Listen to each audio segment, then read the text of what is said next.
What's up, everybody? Welcome back into Breaking Boards and welcome into another live stream. Gonna hop into some drafts over on DK. Hopefully, you guys can hang out with us for a bit. Hopefully, everybody's having a good Saturday. I got my guys, Michael and Adam, here with me. We just got off the course. So, yeah. How's it going, guys? Pretty good. It's going well. Holy shit, we can actually hear him. If that's the case, you might be hearing a lot of me today. That's fine.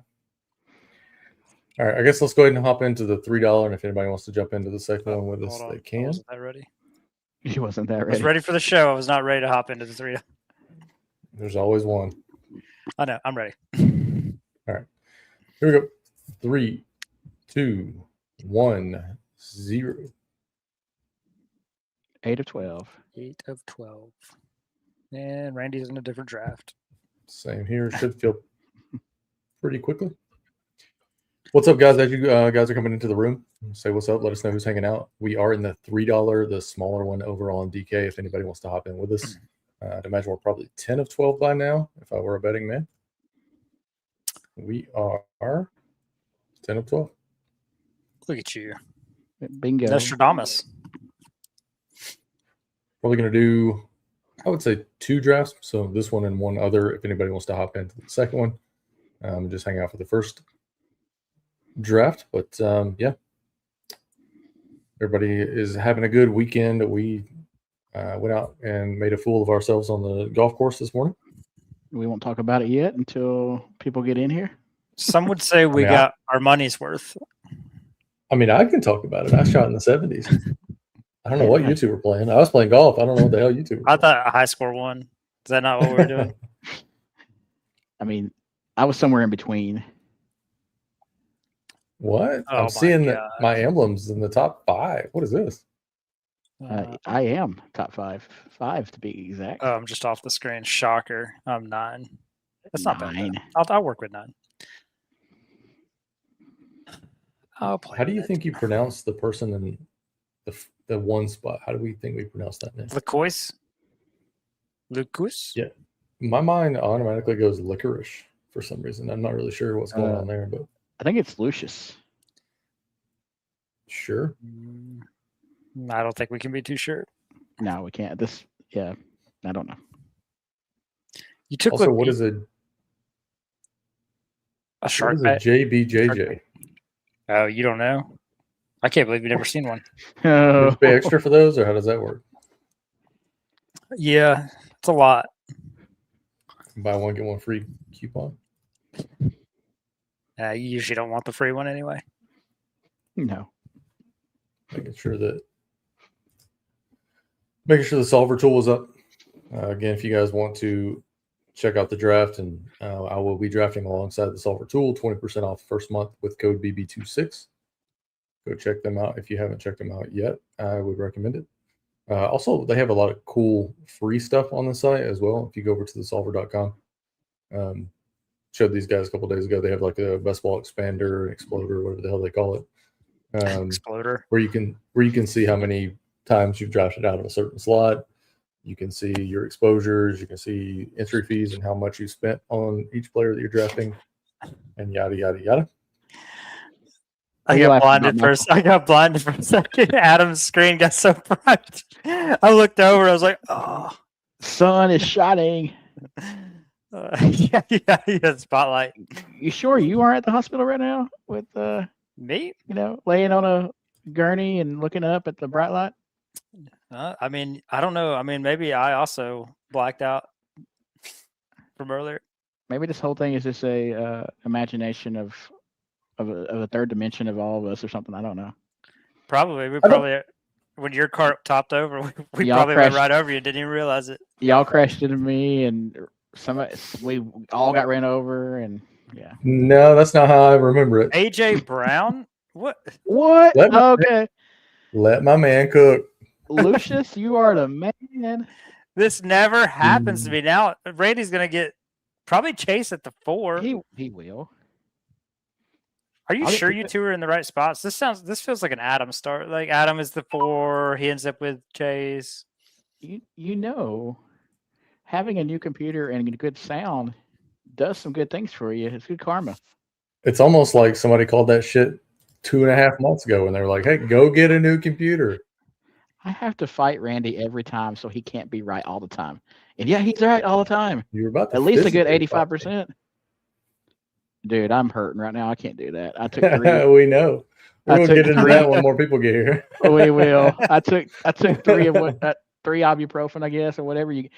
Randy handed me 3 pills, Michael, and I just took them because I'm like, whatever. Hopefully, it'll take the pain away. More. Mike, I know that you're thrilled about the sound, but that's not even the best part. We're going to get into a story here in just a bit. I don't want to spill the beans. I'm going to let one of these guys tell it. If they start telling it in an effed up way, I'm going to jump in and tell the truth. What's going on here? Maybe his oh my god is about AJ Brown at 1. No, we're not even worried about AJ Brown. We're worried about we can fucking hear you. For once on stream, your mouth is moving and the sound actually. I'm not watching 1974 Japanese movies where you're talking and no sound is coming out, and then all of a sudden the sound is coming out and your mouth is not moving. Quick question. What is this draft? I'm getting JSN at 9. I'll take that. Has anybody ever watched a 1974 Japanese movie in full? Just sit down and want to watch one just for fun? With the sound off. Okay. So I think we should just dub Adam. Subtitles. Just let his mouth move and then just be like, Konnichiwa. Yeah, all that shit you gave me for Jamar Chase at the 4 and you get JSN at the 9. Okay, I didn't know that was what was coming. I was like, is this going to be the first draft that CMC goes out of the first round? Great things come to those who wait, which is kind of weird because with all the injuries, you think he'd move up the board, not down it. Everybody just scared. Mike said, I didn't even notice the draft. It was just crazy how it was on time, crisp, and your computer didn't give you a stutter. Thanks, Mike. Appreciate it. Weird how $200 whole fixed that entire situation. Yeah, something else might give me a stutter later, but that's okay. Look, buddy, that's on you. I'm going to let you tell your story. It's your moment to shine. If you want to share it, share it. I think God's like shining his light down on you right now. I think everybody's been almost in your situation with some sort of, like, I've been there almost. It just didn't get out of hand. I've literally never been in that situation in my entire life. And I've been really way too intoxicated for it not to have happened. But I've never been. I've watched people do it. Before I dive in, now I've watched somebody. Before I dive in, I got in the shower and I had dirt. Where's this going? I had dirt coming out of my shorts and boxers. It had gotten in there somehow during the slide. So let me get 20 seconds. Let me get hold on 20-second timeout. Why were you showering with clothes on? No, I said after I took them off. No, not with clothes on. You might want to explain the story at this point. Yeah, you might want to just everybody's minds are going the wrong direction. Hold on. What? Hold on. Running back. Look at these running backs. No, don't change the subject now. Tell the story. Let me set my cue so I don't bother. Nobody gives a shit about your cue. You don't have to draft well. Tell the story. We all need to know. So we were golfing this morning, as you know now, and we were coming down a hole that is you have to walk steps up to get to the tee box. Well, we were coming down, and the incline is so at an angle, and it's steep, which is an incline, obviously, and it's wet. It's been raining. You're on the clock, by the way. I hope you set your cue correctly. I did set my cue. Can you just pick somebody? Yeah. No, I'll let it do it. And the draft still runs if you tell the story. Yeah, I know. And we were going down, and I was the lead golf cart. And anyway, the brakes were still engaged. The gas pedal still let it roll, and I slid, and the cart went out of control, and I got ejected from the golf cart. And it was a 4-wheel slide. I got ejected out the driver's side. I slid on the cart path on my backside, and I got a hole in my golf glove and some road rash on the rear end and some dirt in there too. And I know Mike is having a field day with this right now. I can't wait for it to come back for this, but I don't know if I can come back from this at all. I'm kidding. The Badger will always come back, but it's I thought we lost the Badger for a second today. it was, and the cart was still rolling a little sideways down the hill, so I had to get up real quick because usually I was lay there and make sure I was okay, but I had to jump up. So The only thing you did really quick was get ejected. that was quick. And there was woods on my right side that I was actually, the cart was going toward, and I was sliding toward it. I did not want to hit a tree because that would have been. I think you'd have been safer hitting the really tree. bad. I wish I could have landed off the cart path, but maybe on the ground would have been better. Yeah, you really did not stick the landing, that's for sure. No. So Michael and I are in a cart. We're at the top of this, it's a pretty steep hill. We're at the top of the hill. I look down, and all I see is his cart going nuts. Just and then about midway through the second spin, I just see him get ejected, and it was like in slow mo, like he was looking back, like grab me. And I'm just watching. You know what the best part is? Like no alcohol involved in this whole ordeal. 33 months sober today and no alcohol involved. And it's just wild. By the grace of God, I'm still here and not too injured, which is great. So just my pride and my butt.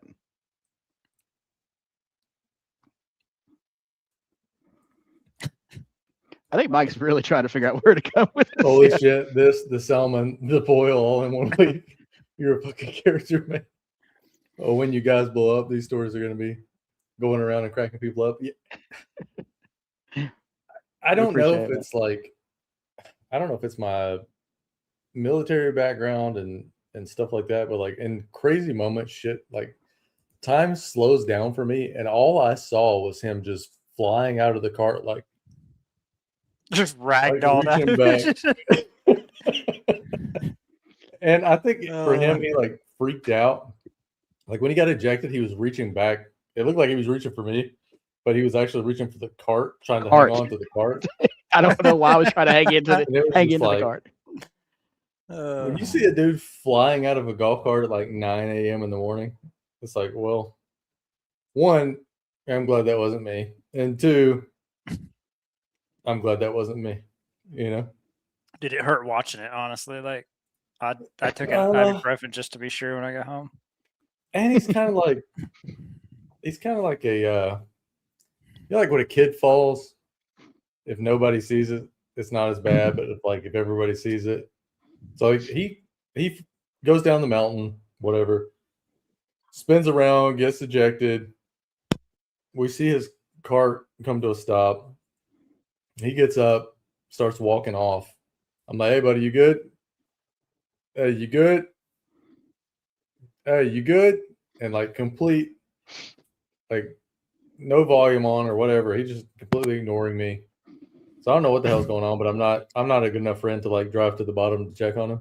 So like if he can't tell me from the bottom, it must not be important enough for me to know. So we sat at the top for a good 5 minutes just to make sure. Yeah, it was a couple of minutes, but I'm just one of those people who, when something like that happens, I just take a moment to check all my faculties, make sure I'm okay internally before I, tell somebody else I'm okay. Because if I tell you I'm okay and then I realize, wait, maybe I'm not okay, I don't want to be lying about it. Well, it's not like a end all be all. If you say, hey, I'm not good, you could be like, hey, I'm good. I think I'm good. Let me check.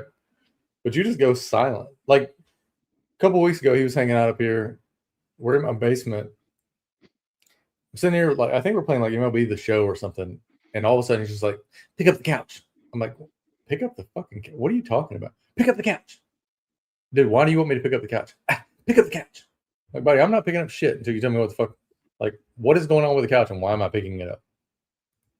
And it's like every little small thing is the biggest secret in the world. But I guess a spider had run under the couch. I'm like, dude, you couldn't just fucking tell me it was a spider and not like occasionally we'll get scorpions in our basement or, we got snakes in the South and shit like that. Like I need to know what I'm getting myself into.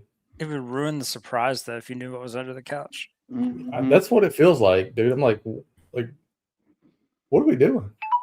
Well, my brain works backwards typically, We and all know that, yeah. I say things in backwards order sometimes, and so I think things backwards order sometimes. And so, like, instead of saying, "Oh, hey, there's a spider. Can you pick up the couch?" It's like, "Can you pick up the couch? There's a spider." Or if I don't want to articulate anything other than that, I'm like, "Hey, this is a moment of quick action. Pick up the couch."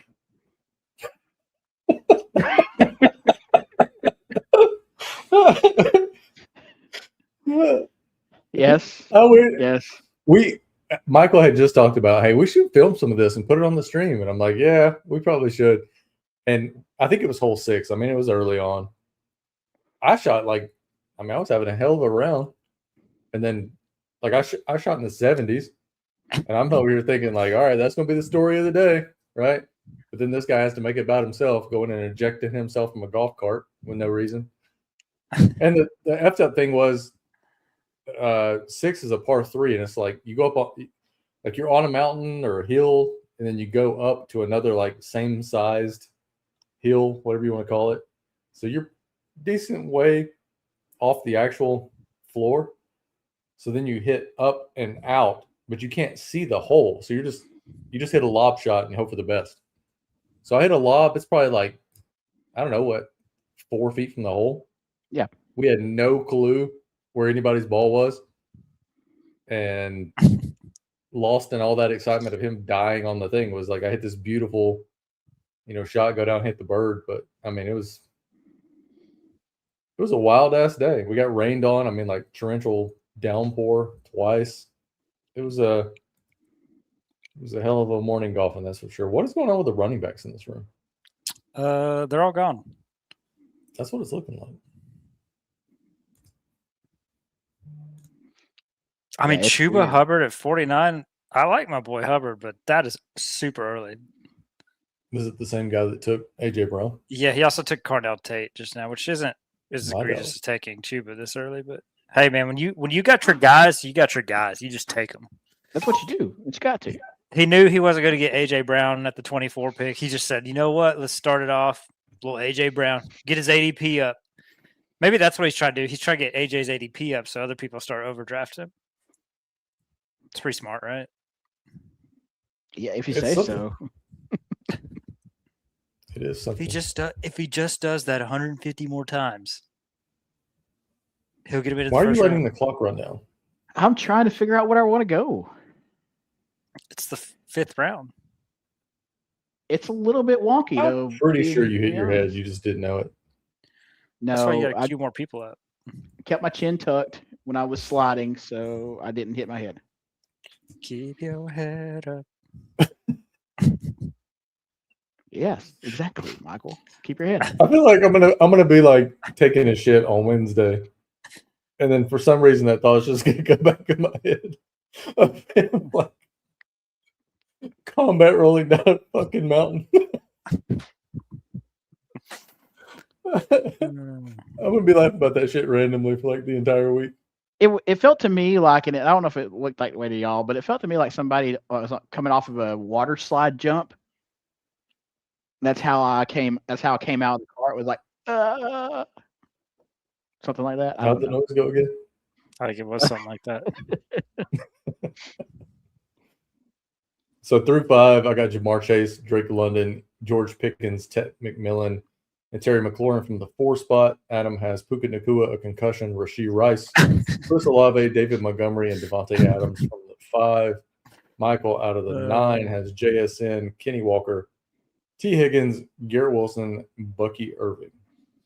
I think we're actually all drafting pretty well. Yeah, I like if you want a running back in this one, you might want to get that mug now because you're not getting one later. Seriously, this guy in the 1 spot thinks that he's drafting in a 12 spot? Because all that should be on the opposite end of this draft.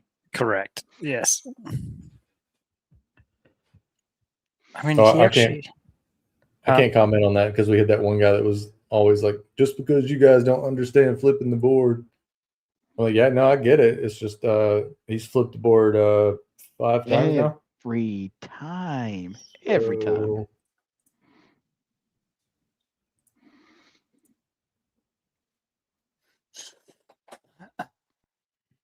let's get to some of these questions I was going to ask you guys yesterday before Adam had no ability to speak. Hopefully, we can keep him up to date here. I got a bunch of stuff written down for the week news wise. First thing we'll talk about is Jeremiah Love, Tyler Algier. Looks like those guys are splitting snaps about 50-50 right now. I saw that Algier had 21 snaps to Love's 18. I didn't see any snaps for Connor or for Trey Benson. So my question to you guys is, 1, is it going to stay that way? 2, is it going to stay in that order? And 3, do we expect that at some point they start talking up Connor or Benson to trade one or both? So I think part of the problem with Connor is he's still doing just individual drills. He's not participating in team drills. So he's not going to get those touches right now because he's still rehabbing. I don't think Connor stays there long term. I think they try and trade him in the offseason, but if he's there, I think they use him. So I just think Love is just a tough one to like pinpoint. Like all the abilities there, I just don't think he's going to get all the touches to make it worth him going. And what is it? The 30th pick right now is his ADP. Yeah, I mean, you can get him like 27 to 32. Yes, I mean, he went 37 this one. He went late, but I mean, that's got to be like the murkiest top 30 pick from an ADP standpoint of anybody. I mean, I don't love Omarion Hampton, but at the same time, I think he's a better. He has a better path, I think, at this point than Love. But I'd try to stay away from both of them, honestly. I'm worried personally about Jeremiah Love's touchdown production because of Algier. Algier is, we know he can score inside the 10-yard line. We know he's vultured Bijan multiple years in Atlanta. They trust him. They signed him to a decent contract. They want him there. Veteran leadership for Jeremiah Love. So Jeremiah Love is used to being in a committee backfield with Jadarian Price last year. So I think you have to temper on Jeremiah Love's production this year and draft him accordingly. I have a lot of Algier. I have about 14% of Algier, which is more than Jeremiah Love. So, and by the way, the Connor and Benson thing, I don't think it's going to be a factor. He's like emergency at this time. Connor, when he gets healthy, will be good trade acquisition bait for them. But I don't know if they will pull a trigger this year or, like Michael said, during offseason. I think they will pull the trigger this year, but it's going to take somebody going down first from somebody. I think I would pull the trigger if I was drafting from the 1 slot. Chuba at 49, J.K. Dobbins, maybe just a different type of trigger. Josh Downs at 72. I mean, he's drafting guys that I like. He thinks he's in the 12th spot. He also thinks he's 3 rounds earlier Yeah. than he is. Maybe scroll down a little bit more. I am kind of with you though. He's drafting guys I actually do like to get in those later rounds. So I'm not going to take him that early. It's probably if I were winning 11 or 12, I would be drafting his lineup right there probably, but not at 1. All right, next up, let's talk about the Cleveland QB situation. It looks like Dylan Gabriel, I think we all can agree, is pretty much, from an NFL perspective, not the guy that I think that Cleveland's going to go with. Deshaun Watson has 3 interceptions through about 5 practices, which doesn't seem great to a Cleveland defense that isn't great to begin with. And then you got Shedeur Sanders, who actually looks like he's a competent QB, at least in practice, versus a bad defense. Who do we think wins the job? Who do we think starts week 1? And are they worthy of a late-round pick? I'll go with this one. Shedeur Sanders to question 1, Shedeur Sanders to question 2, and no to question 3. I don't see a pathway where the production makes sense for you to go out and get Shedeur Sanders. And the only reason I say that is because I don't trust Cleveland. The signs and everything that's going on points to Shedeur Sanders. But Cleveland's notorious for effing it all up And so because of that, I cannot draft Shador with any confidence. Michael, what you got? I mean, I've drafted Shador because I've completely missed at the QB position, but I don't think it really makes a big difference on your best ball team. I mean, if you've got to draft one, I feel better about Shador long term over the season than Deshaun, but I'm probably trying to stay away from it regardless. I think I'm starting to warm up on Shador from the sense of like, hey, I can get him late with like a pass catching back like Dylan Sampson, like Casey Concepcion. I also think at points you can get Harold Fannin where he's fallen a little bit in drafts. So if I can get Harold Fannin and Dylan Sampson or Dylan Sampson and Concepcion, I don't hate it. Obviously, I don't feel great about it, and I need Shador to be my QB3.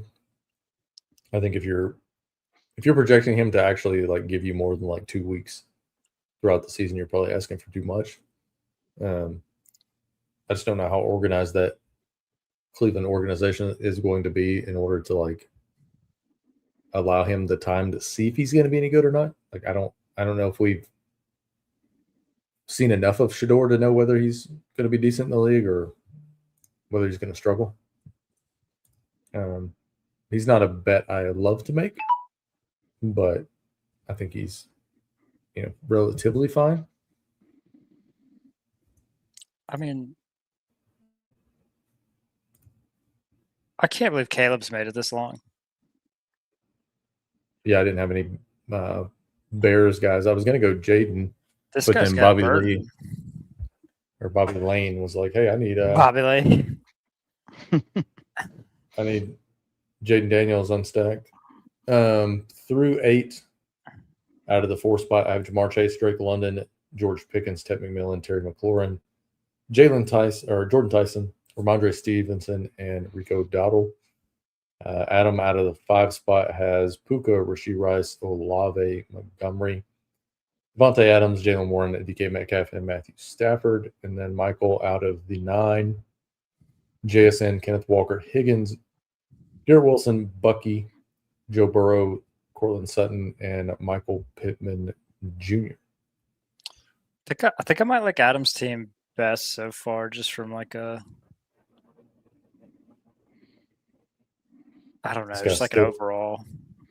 Still pulling people up 3 rounds in the 1 spot. So the 1 spot has AJ Brown at the 1-1, Edgebuka at 24, McConkey at 25, Tate at 48, Chuba at 49, Josh Downs 72, J.K. Dobbins 73, Matthew Golden at 96. Yes, he's flipping the board. Yes, he's about 3 rounds early on every pick.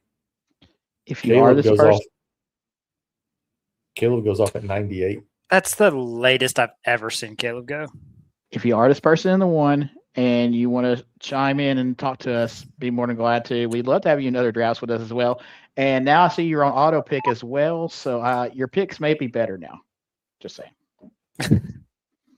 This probably be the winning lineup right here, because nobody's got it. I mean, he's got that going for him. Actually, I take that back. Every like 11, every like 9, 10, 11 draft pick probably has it. Just bingo, Michael. Absolutely.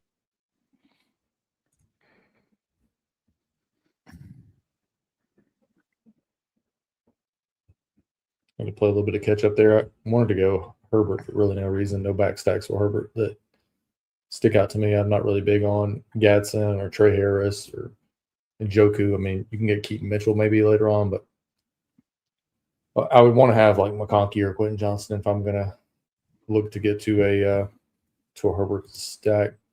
Let's go to question number 3 here, which is the Jacksonville Jaguars wide receiver spot.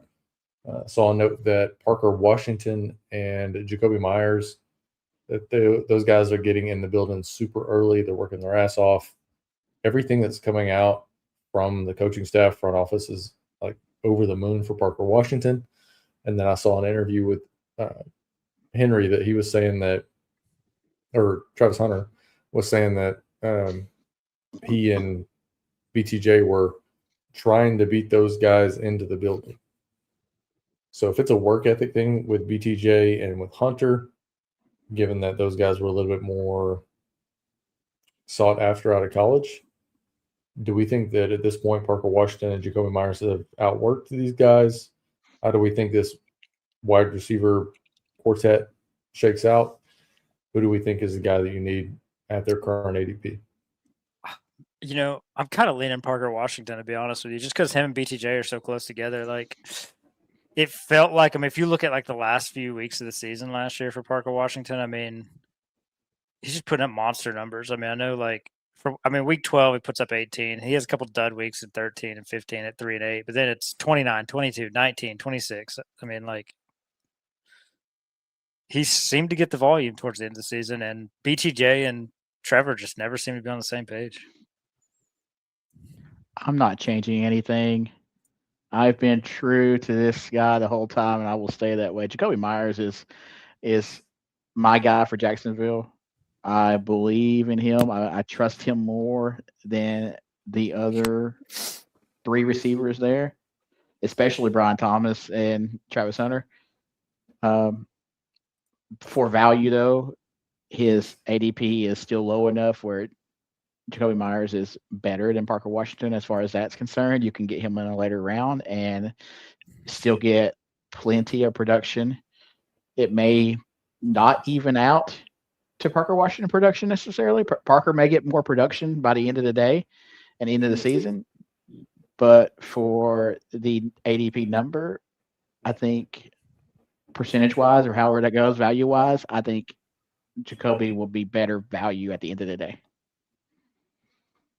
Yeah, I can see that with Jacoby. I've been predominantly out on Hunter. I know guys have been talking him up and like smart guys in the industry and stuff like that, but it's just he needs so many things to break right. He's going in the 150s, so like we're not paying a huge premium on him, but you're probably going to have a lot of weeks where he gets like 4.5 PPR fantasy points. It's really not going to help you out a ton. He gets on the field for a couple of packages. Maybe he catches a ball or two, but like they really didn't use him in the red zone a lot last year anyway. So you're probably getting a lot of that stuff at midfield. So unless he breaks one, like the odds of him hitting your lineup aren't great in my opinion. Jacoby Myers, I think, is fine at current ADP. I don't think he's a league winner or anything of that nature. Parker Washington, I'm trying to get myself to come around on a little bit. Like I just think you're drafting him, at MSRP basically. Like you're paying sticker price for a guy like Parker Washington. I'm not somebody that's gonna get out here and beat the Parker Washington drum by any means, but and then BTJ is kind of somebody where I'm just like, is this another Marvin Harrison just 1 year later? It just feels like something's off. I don't know if it's chemistry or when the coaching staff changed, if something was. It just feels like he almost needs a fresh start to recharge the batteries to get back out there and make himself look like he did a couple of years ago. But at cost, I'm not really interested overall. Like, I'm not trying to reach on any of those guys. I think they're all fine, but for the most part, it's just, whatever to me. I think my problem with BTJ is you look at last year's stats, like he had a 17-point game and a 23-point game. Other than that, his next highest score all season was 10.6. And if you're trying to get guys to explode, so he had two viable games. Full stop. Full stop. That's my other job. If you're trying to get spike weeks out of guys, that is not exactly the kind of numbers you like to see from previous season. If you're trying to hit their ceiling. I'm trying to hear more about these dudes exploding. I guess I'm going to have to just take these fallen quarterbacks that aren't going to be stacked. What Kittle at 112 ADP and at 125. Yeah, that's fine to get, right? Yeah.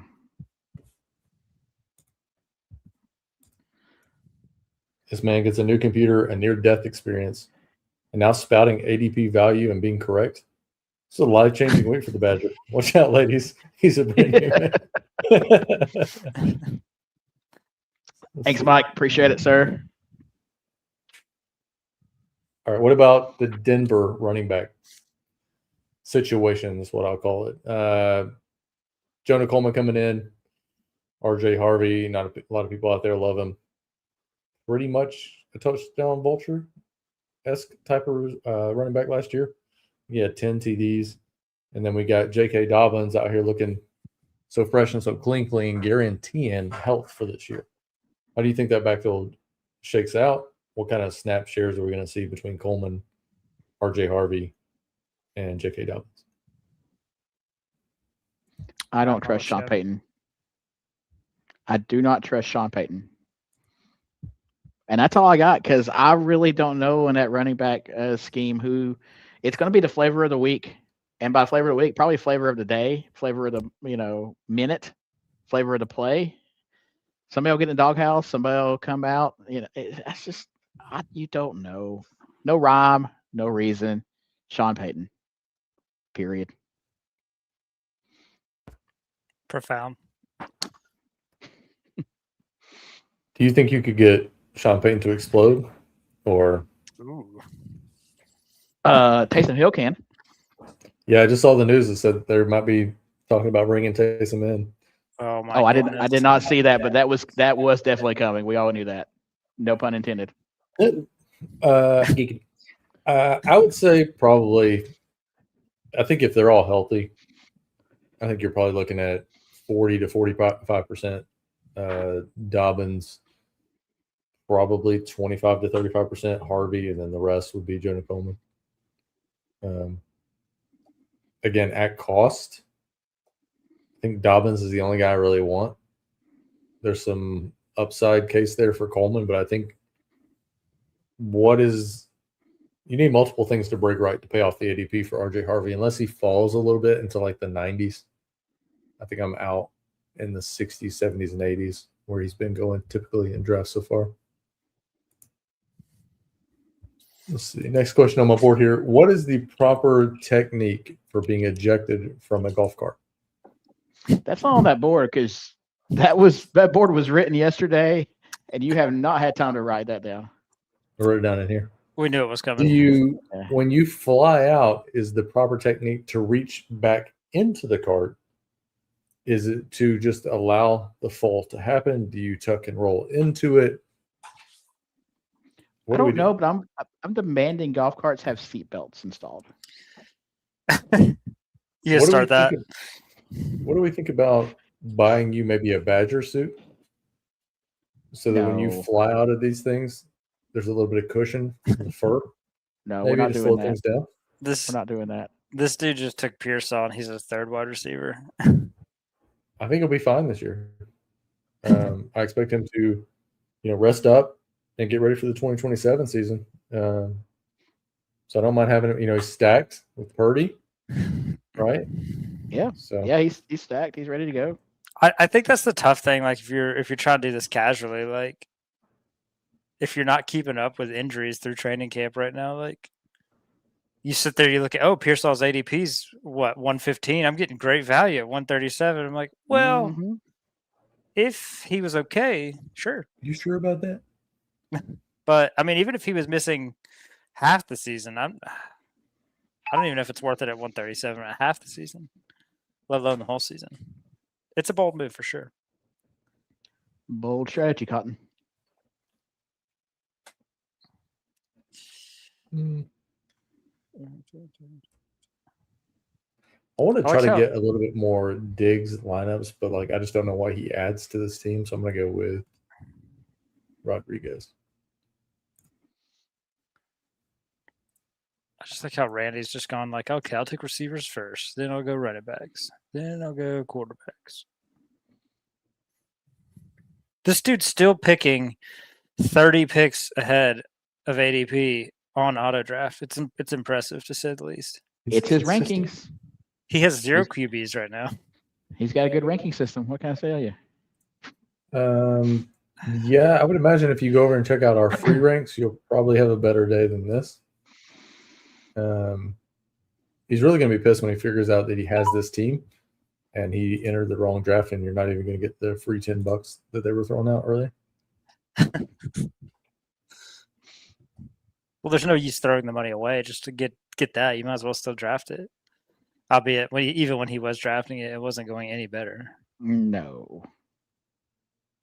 I feel like he just queued a bunch of people up and left. He's like, I'm sure I'll get those guys. Yes, they will fall 3 rounds early to you.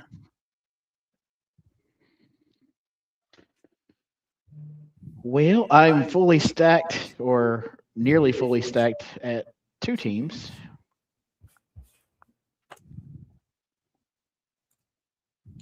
I was going to ask you guys next about the Kansas City wide receiver situation and Cyrus Allen, but that situation seems to have rectified itself today when Cyrus Allen left the field along with Xavier Worthless. So I'm feeling really, really great about my number 1 owned wide receiver right now until he does something incredibly fucking stupid tonight. It makes me look like an idiot for tomorrow's stream. And Rashee Rice, I'm sure he will go home and drive 125 miles an hour and do something crazy. And I'll be on here tomorrow talking about what an idiot I am and that we're looking forward to 2027. I personally feel like that Tyreek Hill is going to start getting pulled up again because of all this. Again, because people are going to think that even though his left leg is compromised, people are still going to hold out hope that Tyreek Hill and Mahomes can get back together, and having 2 less receivers now, dream scenario for them. If this season hinges on Tyreek Hill, if he's a league winner, like if that's the profile that beats me, I'll take one for the team and I'll get out of here. But you can't convince me that there's any scenario that Tyreek Hill is the person that you need in 2026 in best ball drafts in your yearly leagues. Like I'm not taking him. I have 0. I will have 0. I just think if you get him super late, like it doesn't make sense to have 0. But yeah, I had one. Go ahead. On accident. I had one on accident, and then I took him out of my player pool because I don't need him and I don't want him. He's not going to play this year, and if he does, he's going to be very limited and very compromised. He's not going to be the cheetah. He's going to be, what's a slow animal? A badger?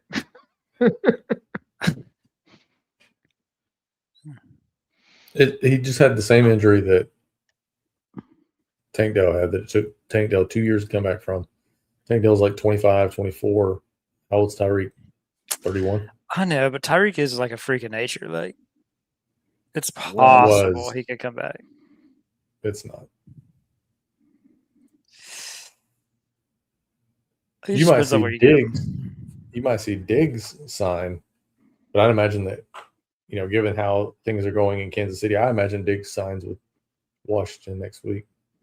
I mean, honestly, though, like Diggs to Kansas City would be pretty nice too. Be very nice, and I think that's why Washington will look to make the move as soon as possible to try to avoid or block him going over to Kansas City. I honestly think the best fit for Kansas City, personally, is probably Keenan Allen. I don't know, kind of Rashee Rice type build. Guess I'm going to be forced to take my guy. I mean, you're not going to get any like headaches or anything with Keenan Allen, right? Like he's just going to come in and work. Like Diggs could potentially get tired of not being throwing the ball. I mean, there's just Keenan Allen's a better team fit. Oh, I think Allen would be fine there. He can play on tempo, I think Allen's a guy that's probably going to outwork a guy like Diggs. Just from kind of how Diggs has been the last few years. Doesn't seem like he's overly invested in anything but Stephon Diggs, which, I mean, the guy's a multimillionaire. Like, I'm not going to blame him. I'm not going to say that I would be different if you put me in that situation, but it definitely feels like Keenan Allen's a guy you can interject into your locker room, and he kind of knows why he's there. He's there to try to, latch on to Mahomes' coattail and try to get a chip if he can. Yeah.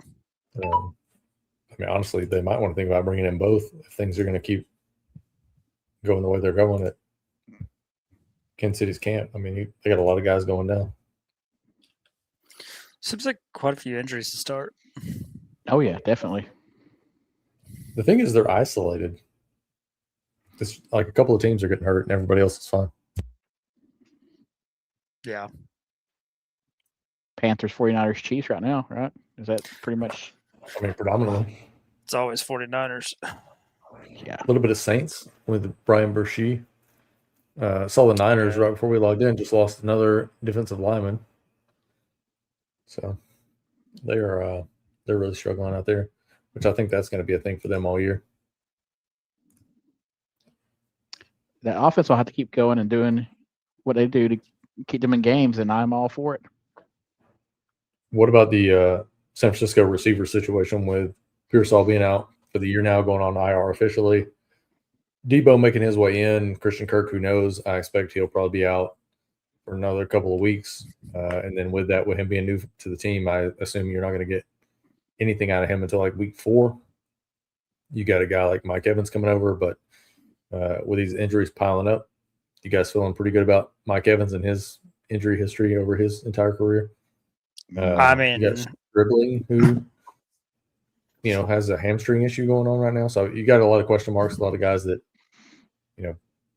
how's this going to play out? I mean, is there a wide receiver you're looking at in this room that you're like, all right, I got to get this guy, or I want to pack more bags on Stribling, or I want to pack more bags on Evans, or how are you guys approaching it?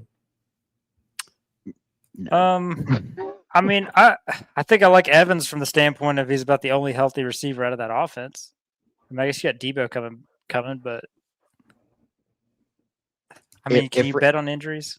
I was about to say if Rich was on here, he'd say Jake Tungus.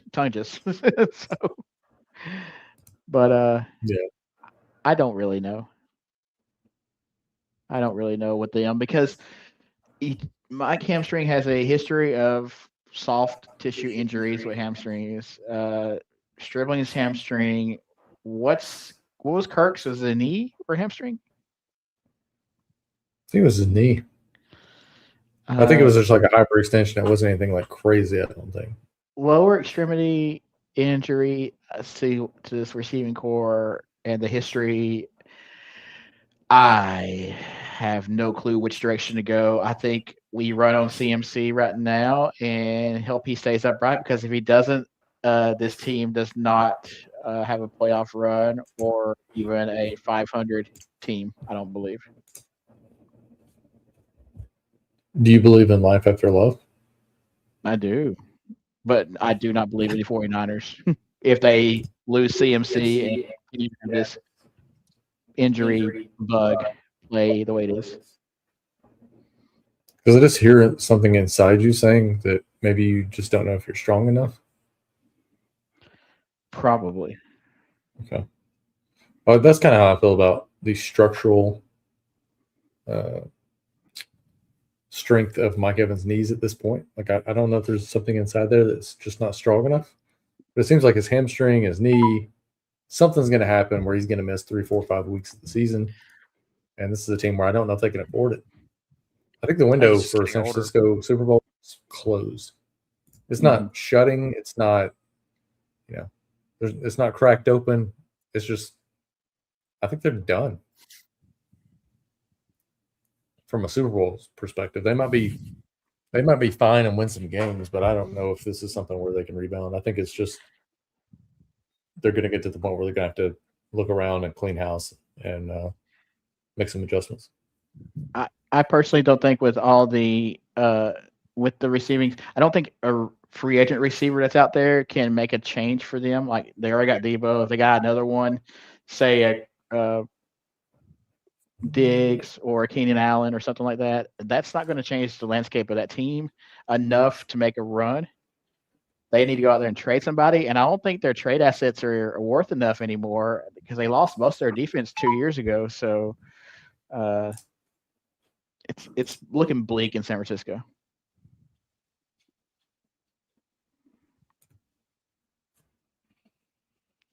All right, next up topic here. What about Baker Mayfield? Is pissed Baker good Baker, or is pissed Baker bad Baker?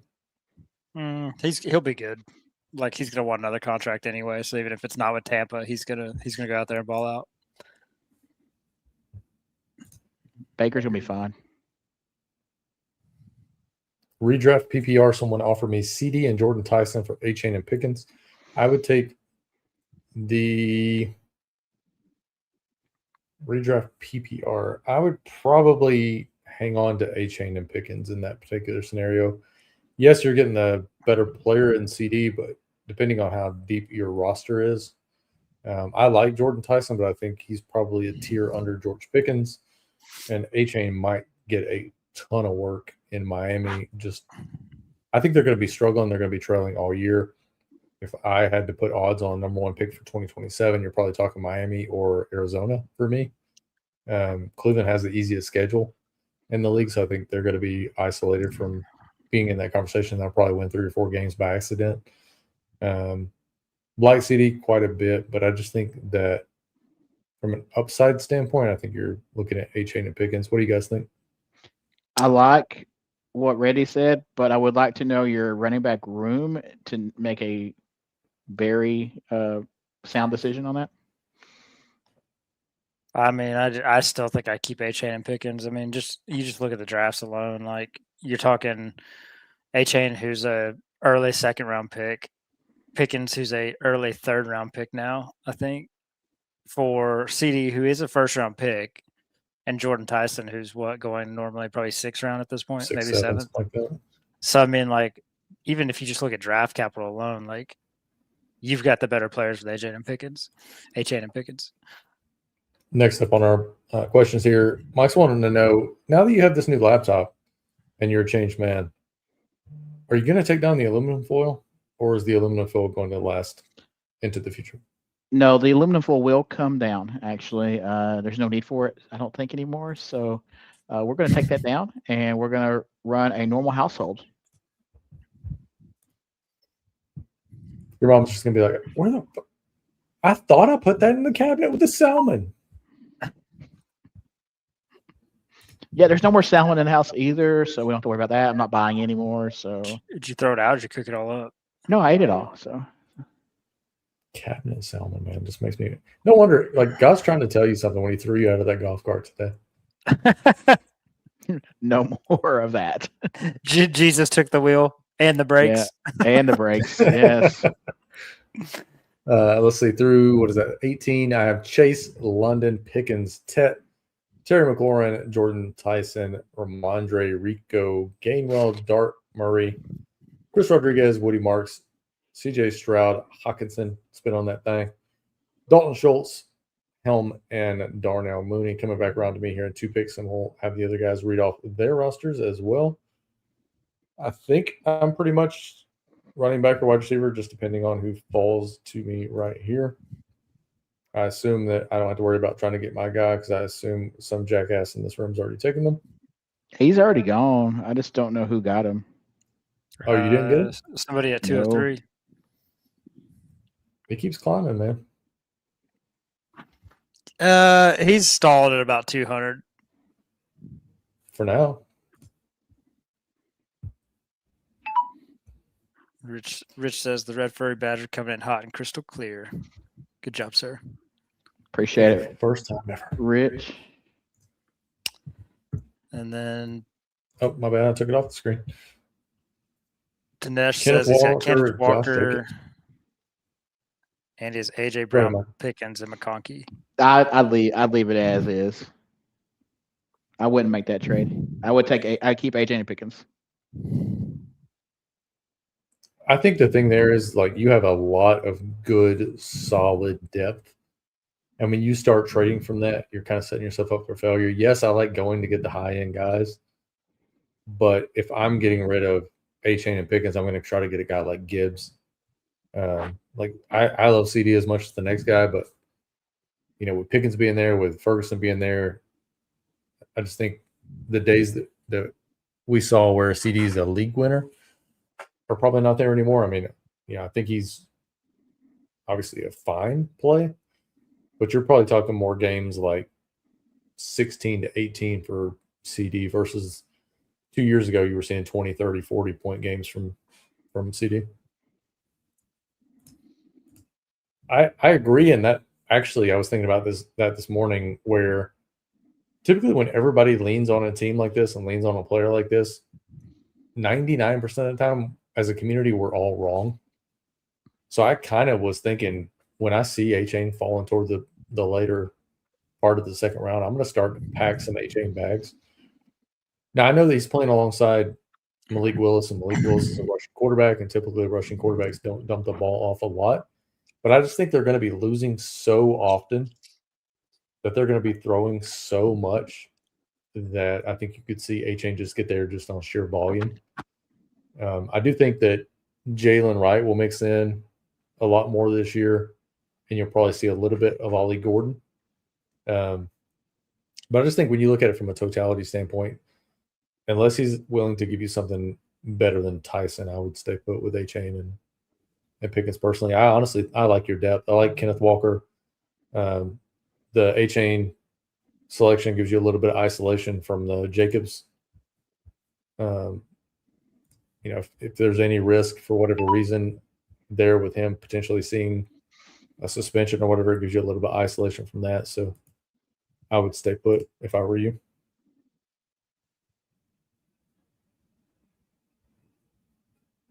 Part of me wants to take a little bit of Christian Kirk here. Yeah, I'm sure his legs will be fine. They're never injured or anything like that. Ever. Adam, you want to run through your team? I will. I have Puka Nacua. Whoa, Nacua. What is that? Rashee Rice, Chris Olave, David Montgomery, Devontae Adams, Jalen Warren, DK Metcalf, Matthew Stafford, Blake Corum. Yes, with Aaron Donald coming back, that Ram stack is going to be great. Tyler Shuck, George Kittle, Juwan Johnson, Alvin Kamara, Aaron Rodgers, Ryan Flournoy, Isaac Tesla, Terrence Ferguson, Emmett Johnson, Ty Johnson, and Ted Hurst. You're going to have to get some easier names next time. Yeah, I'll give you a C. I give you, yeah, I'll lean towards C+. I'm worried your wide receiver position is going to be in shambles. It's the Puka Nacua thing that does it for me. I just much rather have Puka Nacua. Yeah, I give myself a B+ because I think this is very proportionally stacked, not pulled up in any weird way. Running back room seems solid. Yeah. Wide receiver room seems deep, and structured stack wise is pristine. Yeah, I was like, the more I scroll through, I'll give you a B-. I'll give you that. I guess the good thing is you didn't hit the eject button like you did earlier, and most of your drafts where you draft 3 early QB, so you're getting better. I did not spin out and get thrown out. I feel like I should at least get a B- for getting Jason at the 9. Me at the 4, and then we'll flip over to Michael here in just a second. I got Chase, London, Pickens, Terry McLaurin, Tyson. A lot of T's. Ramondre Stevenson, Rico Dowdle, Gainwell, Dart, Kyler, Chris Rodriguez, Woody Marks, CJ Stroud, Hawk Tua, spit on that thing, Dalton Schultz, Gunnar Helm, Darnell Mooney, Claiborne, and Yoshi Voss. Another B- team, I think. I was going to say B-. I'm worried about your running back position. It's kind of thin. Yeah, B-. Yeah, because all those wide receivers heavy at the top. I mean, granted, that's great, but like the running backs tail off at the end. Yeah, it was just all that kept falling to me. Like when he took Brown at 1, I was like, okay, I'm guaranteed one of the big boppers there, or Chase. I'm obviously fine with Chase, but like 13 through 19, I didn't expect all running backs. And then 37 through 44, all running backs. You know what I mean? And then I'm like, all right, I'm going to flip this turn. I'm going to take Tet or Luther here. I'm going to take that. And I got Chuba, Swift, Judkins, a lot of those type guys. And then they don't fall, but Terry McLaurin does. So it was just kind of a weird situation. I was going to take Jalen Warren, and you took him. So it was just a lot of the best player available. I love your wide receiver room. Like, no doubt there. It's kind of weird that I had Pickens and Tyson. We were just talking about those guys in that trade. Right. Michael out of the 9. I went JSN, Kenneth Walker, T. Higgins, Garrett Wilson, Bucky, Burrow, Sutton, Michael Pittman Jr., Monangai, Fannin, Aaron Jones, Sam Darnold, Stribling, Strange, Tucker, the wrong Robinson in Atlanta, Mendoza, Parkinson, What is Thornton, and Connor. Depends on how you view that, because some people view that as the Robinson that might get more fantasy for his ADP. Yes, his value. I mean, yeah, I mean he'll definitely get that, but he ain't gonna get 20 a game. I like it. B minus. I'm gonna give you a C plus. I think I'm just, if Connor gets traded, I think it bumps it up. Deontay Thornton, I know you had to stack somebody with Mendoza there, but I know you had Tucker already. I'm not big on Deontay Thornton. I'm not, but I've just been taking different dudes in the last couple rounds just to try and. I feel like this draft is heavy on potential and not, actuality at the moment. So I'm going to be with Randy and give it C plus as well, with room for improvement. I'm going to log out then. I'll see you guys later. Okay. My roster is Drake May, A-Chain, Josh Jacobs, AJ Brown, Pickens, Walker, and Fan. I think you stay right where you're at for right now. Hold tight. It's a pretty decent roster. Yep. You got McConkey also? Yeah, I think you're in a great spot, dude. I would sit tight unless you can package a couple of guys for like a Gibbs or a Bijan or Chase. Unless you're getting a top 4 guy, Puka, Bijan, Chase, Gibbs, I would hang on right where you're at. How many are in your league is what I want to know. I'd imagine it's a 10 team if I were a guess. Yeah, it sounds good. I'm off just now on Eli Reardon. I think that I talked about him a little bit yesterday on the channel. He's looking good, and I mean, if we think back about last year, Austin Hooper had a role in that offense. I think Reardon's going to fit right into the Austin Hooper role. Is he going to win you a league? No. Is he going to be an absolute zero? I also think no. A non-2-3 QB in the first 8 rounds from the Badger. Who is this new man? If he starts putting gel in his hair, it's going to be a whole new character change. Mike, that can't happen, okay? That will not be happening. That gel is just going to sit there on top of the head, okay, and be shiny or something. Traded JSN for McConkey and AJ Brown. I don't hate it. Okay, no, I like that actually a lot. I'm actually a little bit under the field on JSN. I think he made a mistake with it. I don't think he did. I think it's fine. I think McConkey is going to have a fine year. I think AJ Brown will be, a decent player also. I mean, obviously the ceiling is going to go to JSN for sure, but I think your depth in your team, you can weather some injuries. You can play a little bit of matchups. I think you're in a good spot right now, honestly. I mean, you've got a fringe wide receiver 1 and a wide receiver 2 out of that. Like, it's pretty solid. I mean, AJ's got big potential to do it. You got 3 at least wide receiver 2s on your team with McConkey, Brown, and Pickens. Yeah, I mean, you got probably a running back 1 with Walker, and then you got Jacobs and A-Chain. So we're like top tier running back 2. So I mean, I think you're in a good spot, and you got Drake May with the Brown stack there also. So we want to do a 25 or a 3 next. You want to do 25? We do 25, yeah. Stream if you're out there. Let's go ahead. Or do you need to not do 25 so you can save them up there, Randy? Go ahead. At this point, because with my luck, I'll end up with like 149 and just be rage pissed for the first weekend DFS.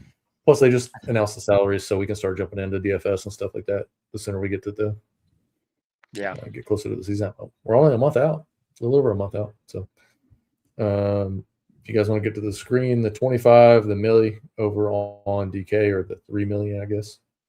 You're about to have the 11th or 10th pick again, aren't you? Yep. 10, 11, or 12 is guaranteed. Yeah, we got a Hall of Fame game, right? Thursday? Yeah, football's Thursday. On behalf of the Panthers, I apologize for that being the game. I don't know how Hall of Fame is. Well, we're just glad you get to show up. Please show up so we have football. I'm not sure we will, but yeah. Okay. We good at the screen? Yes, sir. We are here. 3, 2, 1, 0. 3 of 12. 6 of 12. 6. Filling up fast. Rich asked, we got the free 10 for doing a 25. I did. I don't know that you two did. Didn't make it in time. I had to set up this computer, get myself together. Light and bright, sound working. Yeah. So Is there a new promo? I on think DK? he was coming up. I think that was follow up from the $10 Oh, okay. ticket for Yeah. 25. I missed it. We went golfing that we talked about earlier, and I was drained and needed a shower and wanted to get a stream on, so I didn't think I had enough time. We shot a round of 18 and then went and ate some decent Mexican food and then got a shower in. And by the time all that got settled, I think I had about 10 minutes clear before we hopped on and did the stream. Yeah. I mean, it's $10. It's the first one I've missed, honestly, I think all season. I ain't gonna lie. I started from my phone just so that I could get into it for a little bit because usually the first 6-7 rounds aren't very hard to figure out who I want, and then I finish the rest on my computer. Oh, I don't see me, so that's warms probably a my good sign. heart. Look at that little number 1 pick right there. ooh, look at there. You're going to draft better, right, than that last guy we had at one? What is it? AJ Brown first, I think. Yes. No guarantees, right? I might just go ahead and reach down a little further. Give me like Sorry, Alan. Cyrus Allen. Start with the 20th round picks first. Like your style. All right, next up on the question board here, while we're waiting another minute and a half before this thing starts off, what do you guys think about the Atlanta wide receiver situation? Looks like Zachariah Branch is really jumping off the page there. Obviously, Drake London is going to be Drake London, but we got guys like Dotson. We got guys like Zacchaeus. Do we think either one of those guys start to give up any snaps to Zachariah Branch, who looks like, to me, and what I've seen, he looks like a Jalen Waddle-esque player? I honestly like. I mean, I'm a huge Georgia fan, so obviously I watched Zachariah Branch a lot last year. But I mean, after London, like I don't think anybody's set in stone. So like, you look at Branch's value. I mean, what is he like? ADP 190 right now. Like, I mean, who? Not anymore. I mean, he's starting to jump into like the 170s, 180s. Is what it feels like to me. He does jump up, but what's crazy is his ADP. I think is still 190. Like his ADP is 190 right now. If I could get him at 190, I would take him as many times as I could possibly get him, because that's why I'm at 38% on him. Is it 190 or 188? I thought it was 188 the other day. So he's gone down a little bit, I think. I think it was 188, but he's 190 right now, according to. He's the type of player that if he has if he pops week 1 of preseason, scores a touchdown or two, he's a player that could go from the 190 to a 160, 150 real quick. Probably because Stribling got pulled up and Keyshawn Booty's getting pulled up, and so it's probably pulling Branch down a little bit, just a couple of spots. As far as I'm concerned with the Atlanta hierarchy of offensive weapons, I'll give you my list. That's the best way I can do it. Bijan, obviously, number 1. Drake, number 2. Kyle Pitts, number 3. Brian Robinson, number 4. And Branch, number 5. And then after that, it tails off it significantly with the other wide receivers and any of the other weapons. So that's my feeling on the Atlanta offense. Seems like Branch is a gadget player. Could smoke a few end zone during the season, worth a shot here and there. I think he might be more. Like, he looks like he can, if nothing else, run a couple of slants. I think they could draw him up some packages where he could really be useful in this offense, especially given the lack of tools that they have. I thought they might make a move for Debo in the offseason. I thought he would look really good there, but I just think it's something that. Sorry, I had to go Jefferson there. Yeah. No. Go ahead, Randy. I just think it's something that, for his price, he's the kind of shot I want to take. Could be the wide receiver too. Could have a huge role. You know, if London were to go down, that team's going to really be in trouble and going to look to probably see what they have in a lot of young guys. I just, at 190, I want as much Branch as I can get, because I think he's a player that the closer we get to the season, the price is not going to be 190. I think Branch plugs in where Darnell Mooney left personally. So I think that's just seamless to me. I think he is wide receiver number 2. I don't think it's close personally with the others out there, Dotson and Zacchaeus. So that's just my take. I just think we already know what those players are. Like, so if you're Atlanta, okay, great, we know what those players are, but like, it's time to see like if Zachariah Branch can handle his assignments. Like, let's get him some play time. Let's see what he is. 5'9", 150, one good hit and he's out. I mean, I hear you on that. I would argue that everybody's thought that about Devontae Smith too, since he's so frail. So Devon Chain that we were just talking about earlier. Yeah. I mean, it's kind of a smaller back type situation. It's just hard to know with those kind of guys, right? Because I mean, Waddle's small too, but Waddle is often injured. So I mean, Tank Dell's about that size, and Tank Dell was balling before he tore his leg up. He didn't really get I'm not sure we're arguing against Rich or arguing for Rich here. I don't think anybody's arguing. I think we all like Branch. Yeah. It's just, we all like him a little differently, possibly. So I think we all just are disagreeing with how he would be used. But I think it sounds like we're all in at 190. If he starts going up like 160, then I'm just going to use the bags I already have packed, and I'm not going to take any of them at 160.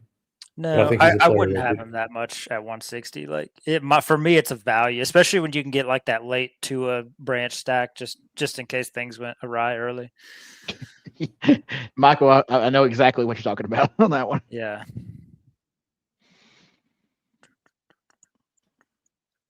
Let's see. Last thing I wanted to bring up, last question I had written down, and the last news that I saw until today. What do you guys think about the Minnesota quarterback situation? Is it JJ? Is it Kyler? What are we dealing with? I think it's Kyler. It's Kyler.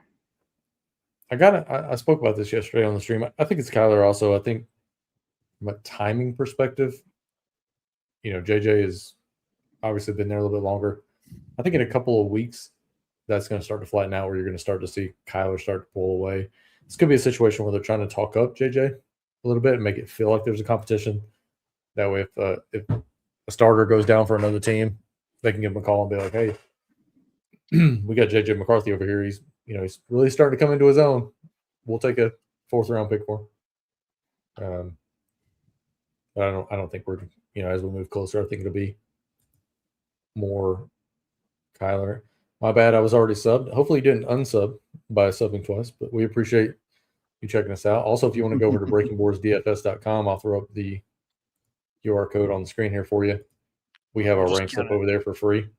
We'll count it as reaffirming his sub. Rededicating. Yeah. Hopefully that's how YouTube treats it. Either way, it's okay. Let's see who's left for me here. Nobody's wanting Devontae Smith right now. Man, I'm not very high on him. Like I know, like Brown's gone, and I feel like I should feel better about him, but Devontae's game just feels like, I mean, his 85 receptions, 1,100 yards last year, that just feels like what his seasons are going to be. Like I don't feel like we're just going to have like a big jump of like 14 or 1,500 yards or something like that. I thought about going with Zay there for the week 17 stuff, but I like to get the ADP value when I can get it, get a little bit different builds. I think that's my thing of flipping the board that we were talking about earlier. Is a lot of guys will reach up the board to try to flip the board. I like when guys fall to me, and I can continue to build my team like I normally would. But if I can catch a little bit of falling value and change up some of my rotation there, I'd rather catch falling value and get absolutely unique teams that nobody else can get. Anybody who's wanting to flip the board could take AJ Brown at 1. But how many guys have AJ Brown at 23 or 22? Quite a few if you were drafting a couple months ago. Yeah, and that would be me. Yeah. What's up, ATG? In a dynasty league, would you give up Mike Evans for Josh Downs in a 2027 third? Other wide receivers are Drake, London, Nico Collins, DJ Moore, Jordan Tyson, and Torrey Horton. I'll let you guys take that while I'm on the clock. I think I would, and for the simple fact of like, what does Evans really have like left in the tank at this point? Like maybe this year, And it doesn't look like you have any problem at wide receiver necessarily. I mean, you've got, London and Nico. Like, that's a pretty good one, too. So, I mean, if you want a receiver you can hold on to longer, I think Downs has more upside moving forward. If it's 2 receivers and a flex or 3 receivers and a flex, 3 receivers and a flex might be a little bit different, but actually, yeah, your wide receiver room does look healthy enough to let Mike Evans go and secure that 3rd round pick next year, and then be able to go from there. You can still win this year, and you'll have accumulated some. What's the word I'm looking? I might have hit my head today. You'll accumulate that draft capital for next year, and you'll have a good shot to have better drafting next year. Wow, I just stumbled across that one. I'm so sorry, but gist of it is take that trade. Take that trade. Take that trade. Sorry, my bad. I'm going to try to speak English on mine. I would say, I'm going to kick it to you guys on this one, but it sounds like this is going to be a pretty deep draft in 2027 as far as a talent perspective, especially with some high-end talent coming out as well. So with the high-end talent coming out of college, it should kick some pretty decent dudes down the board a little bit, given how deep things are looking like with Jeremiah Smith coming out. You got guys like Archie Manning that guys are going to take as well. I would take the trade because I think you're probably selling half a season of Mike Evans for a player that might outscore Mike Evans anyways, and Josh Downs. And then you're adding a third for free. I think Josh Downs in PPR is going to be pretty damn good this year. Daniel Jones is not going to be able to run a lot. And I think a lot of that underneath stuff is going to go to Tyler Warren and Josh Downs. And if Pierce is able to come back, and be any kind of shell of himself, I think he's going to be out there running wind sprints. But if I'm wanting anybody from the Indy team this year, for me, it's Downs, Warren, or even DJ Giddens. I'm not big on Jonathan Taylor this year. I'm not big on Alec Pierce.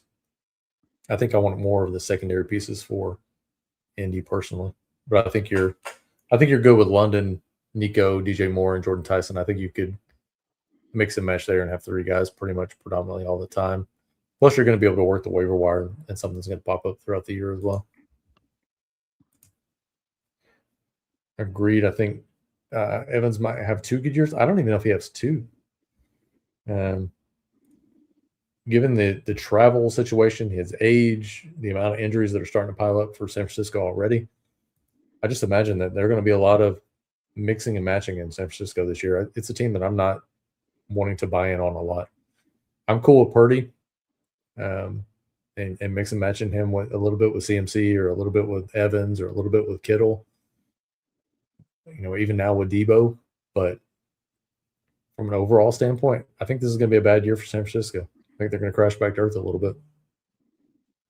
Yeah, you have to go ahead and cut bait with somebody who's getting older, like Mike Evans. Like Randy said, this might be his last year, depending if he got hurt this year. I think he'd be done personally. Yeah, I think you're right. If you can go ahead and cut him now and get somebody younger like Josh Downs and a secure pick for next year, it's the right way to go. So. And it's a situation too where like his streak's already been broken. It's like he's not going to be playing to continue the 1,000-yard streak. It's already been broken. Mm-hmm. So if they fall out of contention, let's say CMC and Evans goes down and they're just out. It could be something where those guys, even if they have minor injuries, they're just like, all right, I'm going to take the rest of the year and I'll come back and play in 2027. I'm just not high on San Francisco. I don't know if it's a gut feeling or what it is, but if you look at like CMC's numbers following a season with 250 carries, it is brutal. The next season, this team's going to travel more than any team in the NFL. They're already losing guys left and right. It's just not setting up to be a good season for San Francisco. So if I can get out from under it, especially trading for a guy like Downs, who I expect Indy to also be struggling this year, so they should be passing a ton. I don't hate that at all. I don't have a lot of Parker Washington, so we're just going to lean into it here. And give me a little Parker Washington action going on at pick 64. So through 6 for myself, I have Justin Jefferson, Chase Brown, Devonta Smith, Breece Hall, Christian Watson, and Parker Washington. Adam has through 5, Amon-Ra, Derrick Henry, Ejibuka, Javonte Williams, Lamar Jackson, and he just added in the 6th, Carnell Tate.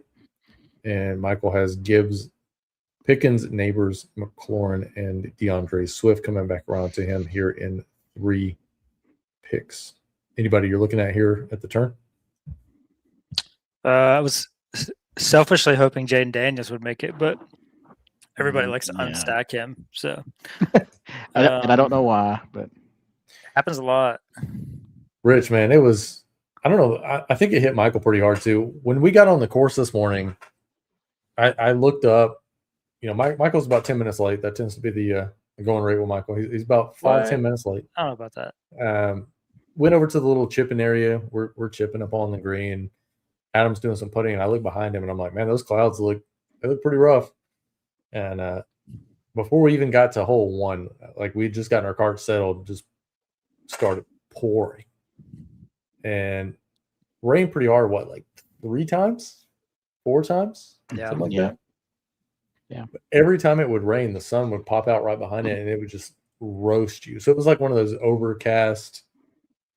It's probably in the mid 80s, something like that. You think today? High 80s? Yeah, mid 80s. Yeah. And it was just like, I didn't feel it on the course, but when we sat down and ate and got in some AC, like the humidity just, I don't know about you guys, but I am kind of headache drained a little bit, I guess you'd say, from the course. So I apologize for not having energy, but yeah, I'm like Michael, I'm kind of cooked on this one. I'm not too bad, but like Rich doesn't have to worry about the main. There's no main humidity really, so it's down here in North Georgia and Southern Tennessee. It is miserable today. So, thoughts on DJ Moore, Michael? What you got? I saw a lot of DJ Moore in Carolina. I think he's gonna be boom or bust there. I really do. Like it's hard. He's just never felt like a true number 1. Like I think if he's like a number 2 to somebody that's a true number 1, like he'd be on a good spot. But he just never seems to do what you think he's going to do. He played like number 2 last year. I know. Yeah, he did, but he didn't. But he didn't have anybody that should have unseated him like that. I think he'll be fine.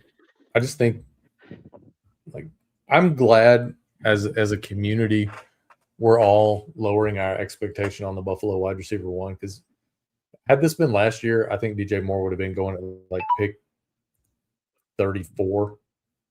We would have found some way to fuck it up. But given that we're all, as a community, we've all gotten a little bit more intelligent, we're not looking to push a guy like that up the board. So I'm just happy as a community, we're taking him in the 50s, 60s sometimes, and we're not reaching up until like round 3 to try to get DJ Moore for something he's not going to be. Offense. I was just going to say he had 11 single-digit scores last year. That offense is not based on the wide receivers catching the ball and making plays. That offense is based on what Josh Allen can do with his legs and what he can do by getting the run game going with James Cook. He will spread that ball out to whoever is open. He don't care about that. And he won't lock in on what's one person. He might say that him and DJ Moore are coming up with a good rapport in training camp, and that's good.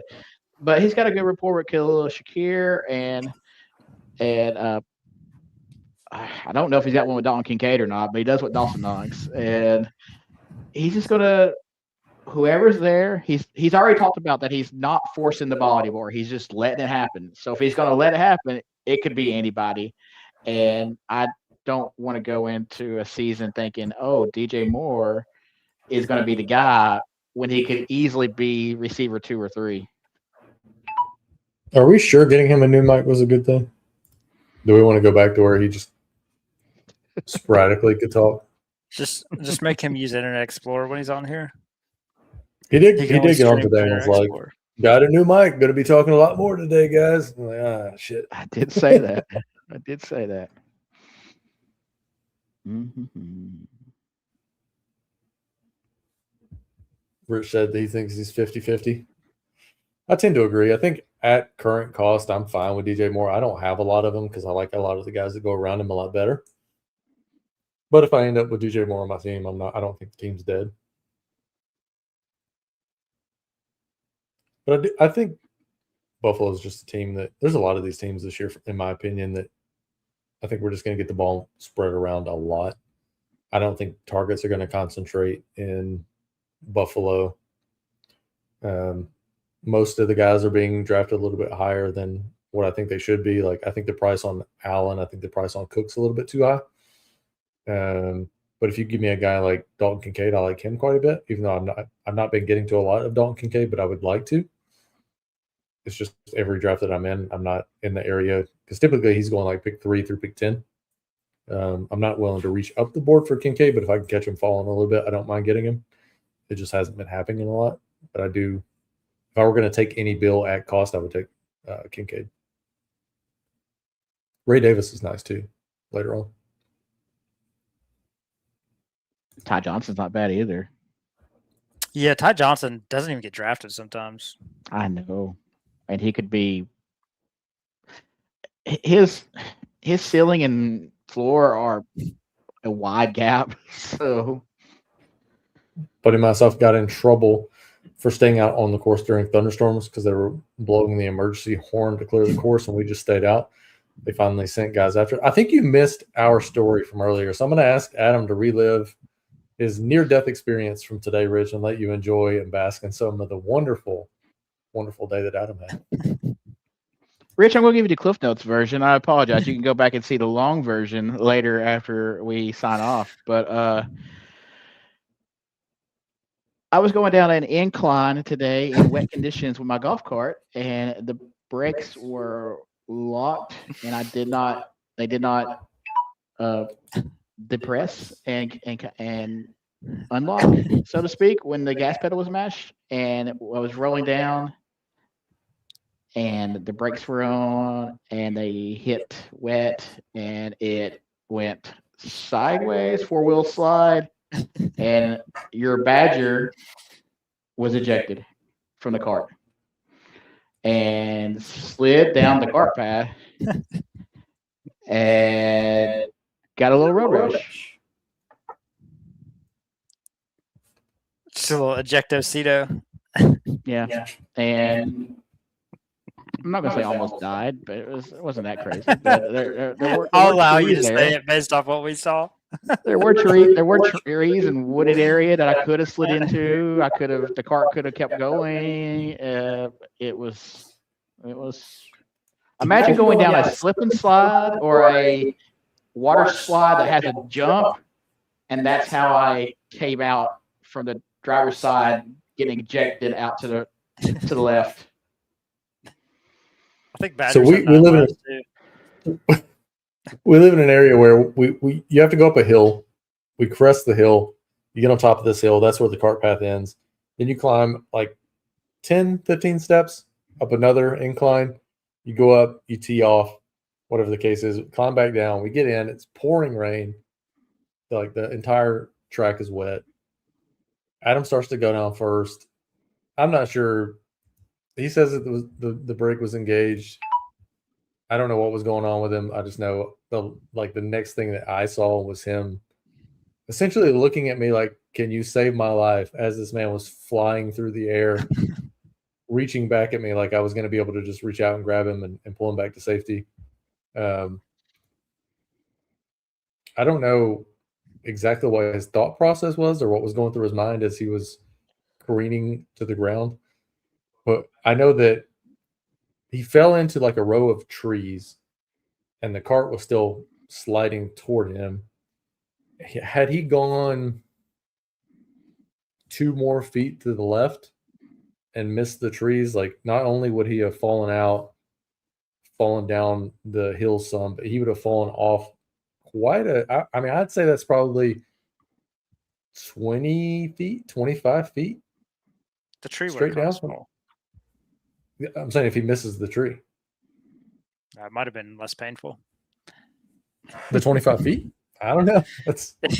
His cart Doesn't path sound pleasant. or cart path or a slight incline down on a wet The surface. hill would have been fine.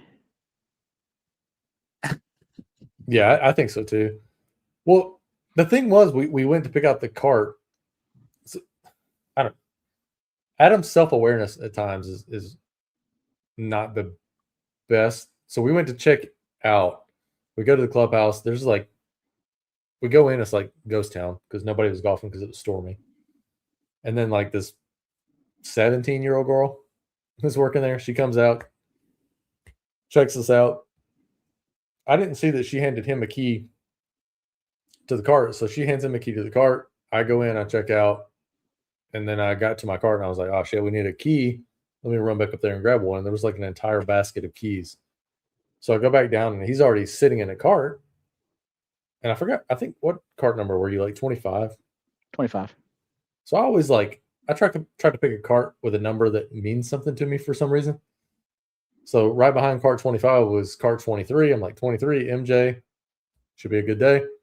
So I go out and shot a 77? 77. Yeah.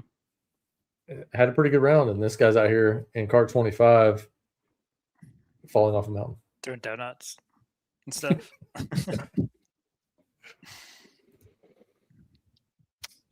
Good QB stack for Professor Mike, week 17. Yeah, thank you. Yeah, a little Prescott dart. Giants. Man, I Cowboys. wish, Rich. There's actually some truth to that because my neighbor, it don't matter if it's Monday at 10 p.m., Monday at 3 p.m., Tuesday at 6 a.m. My guy's over there. He's I'm not sure how difficult his life is, but he smokes like a freight train. And we walked outside to load the clubs this morning, and I think Adam can attest to this. There was some strange aroma that was still in the air. I thought I smelled a skunk, but then I realized quite quick that it was skunky, but not a skunk. So there may be some truth to that, where we may have been under the influence from a contact high.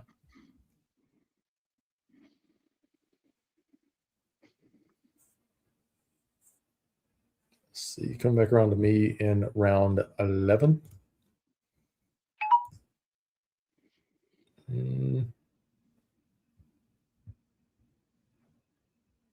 Running backs down, I have 3. Not a Bill Krosky guy. It's just hard for me to take Bill Krosky merit. I'll get a little bit, mix it up a little bit. I think that's what's tough is when you draft this many teams. Like at some point, you want a little bit of exposure if you don't trust a guy, right? I mean, unless it's Brandon Ayuk or. Well, yeah, Tyreek Hill, no. I get that with those guys, but people that are playing that have a team. And did anybody draft Pearsall yet? A bunch of touches. No, he's right here sitting in top of the queue. Someone's about to get him, I'm sure. On accident or purpose or accidentally on purpose. He's going to go for another week or two, probably. It's going to take a while for his ADP to drop. It says IR on this thing, though. Not out. IR. I know. People don't read. I honestly, man, if you could see this place, like they don't hide it. I don't think it's legal in Tennessee. It is to an extent, yeah. Like medicinal. But like if you saw their back deck, you can do like Delta 9 or something like that, but real weed is not. They might be on cloud 9 at this point. But I mean, they're not trying to hide it. That's for damn sure. It's just that's not policed as much anymore unless you're driving around with it. I mean, if you have it in your own house, people, I mean, they don't. Yeah. Okay, well, legal and not policed as much is two different things. True. That is accurate. But they just busted, like our town just busted a damn like home poker game that was in the back of a pool hall. I'm like, y'all ain't got nothing else better to do than to shut down Tammy's 1-2 game. You know what I mean? Like, I don't know. Some of that stuff makes no sense to me. Like, if you want to smoke in the comfort of your own home, like, I could give a shit. Just don't make like being out in public or smoking in restaurants and shit like that legal. But if you want to smoke at home, knock yourself out.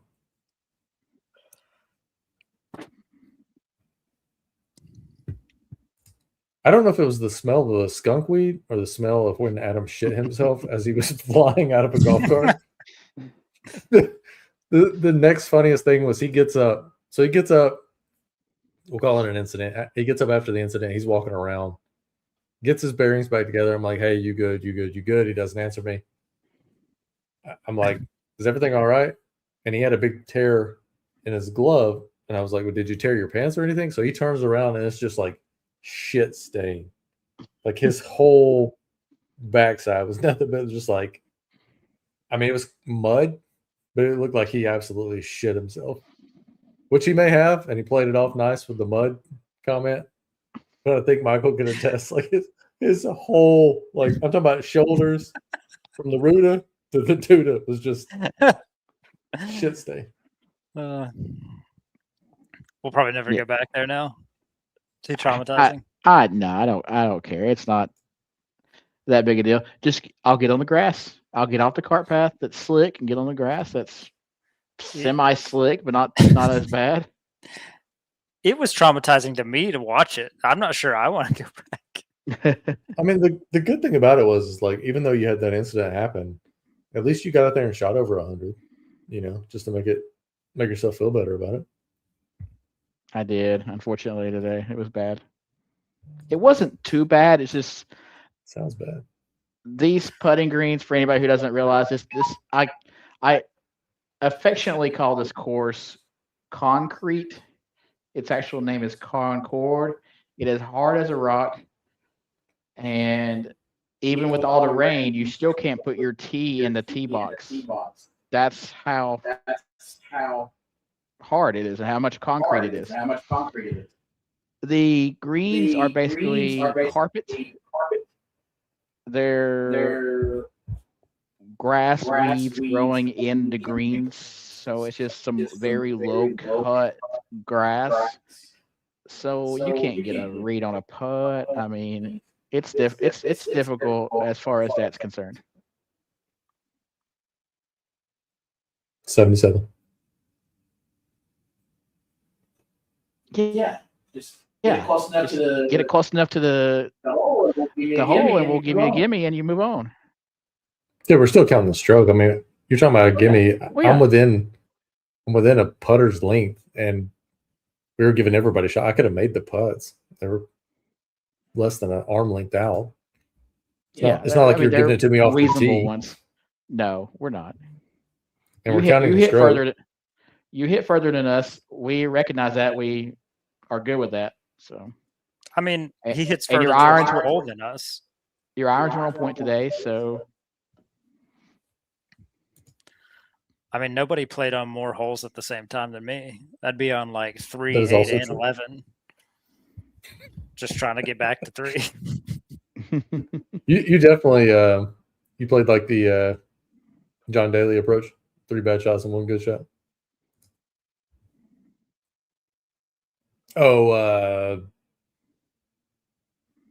One, I don't know if they had a camera in that area, but if they did,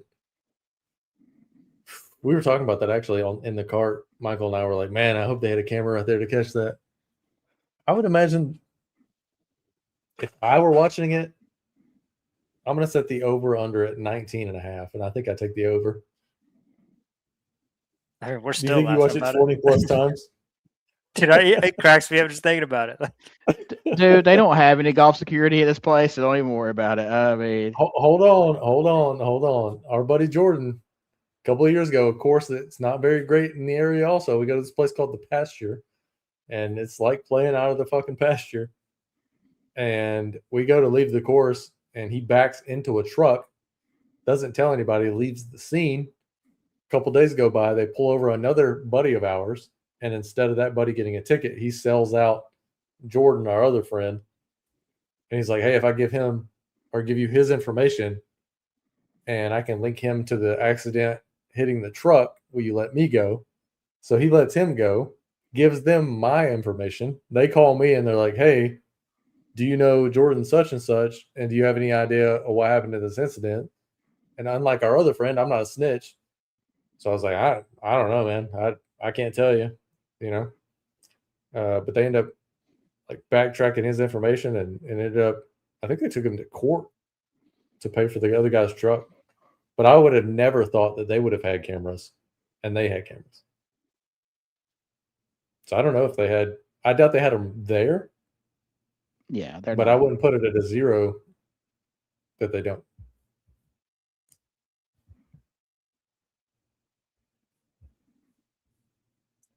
How are we feeling about our team so far? Oh, I can't believe it. I'm feeling solid about mine. I actually like this one from the one spot. Usually I don't like being on the ends, but If I can finish this the way it's going and been going, I'll be okay with it. Pearsall's It's a good pretty value nice for you right ADP there. value on Pearsall, yeah. Yeah. I guess the solver hasn't taken that news into account just yet. I haven't dropped him in my ranks yet. I need to go in there and drop him. It's just been a busy weekend, so I haven't had time yet. You're like, I just know not to draft him. Yeah. I mean, hopefully you somebody's gonna guys. do it, right? I mean, you guys have seen me have some pretty bad drafts out of the 11th spot, but hopefully I'm not out here just purposely drafting bad teams. I assume this picks Tua.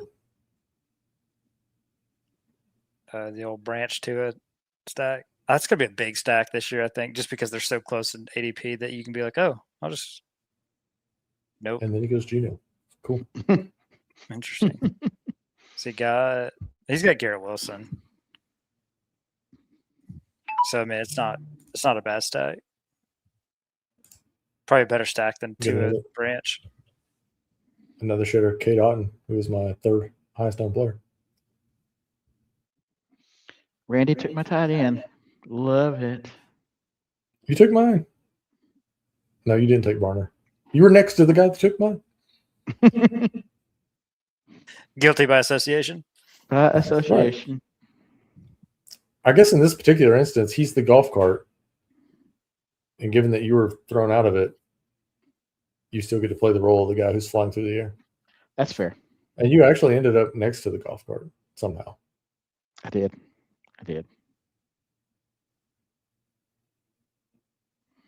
Okay. Well, now that I can't get my tight end, I'll just take somebody else's tight end. Speaking of tight ends, when you were flying through the air, was it like you couldn't get a piece of paper between your butt cheeks with a sledgehammer tight? Oh, yeah. Because I thought I heard the sound of it like slap shut. The sphincter, like it was just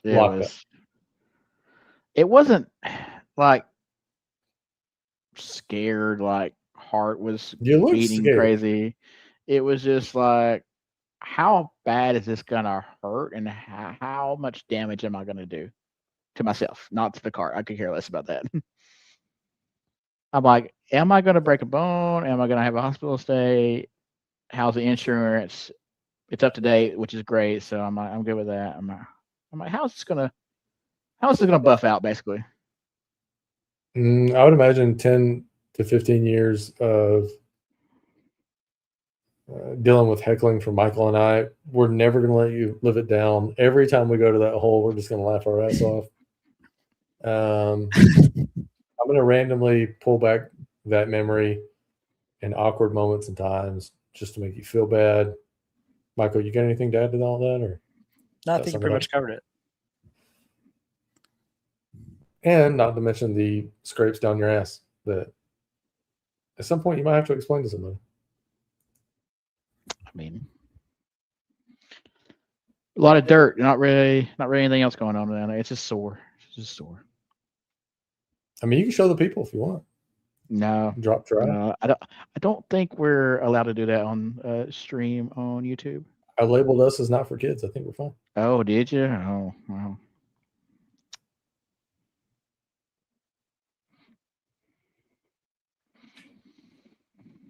Let's see. Okay, that's a good tight end to round out tight end positioning.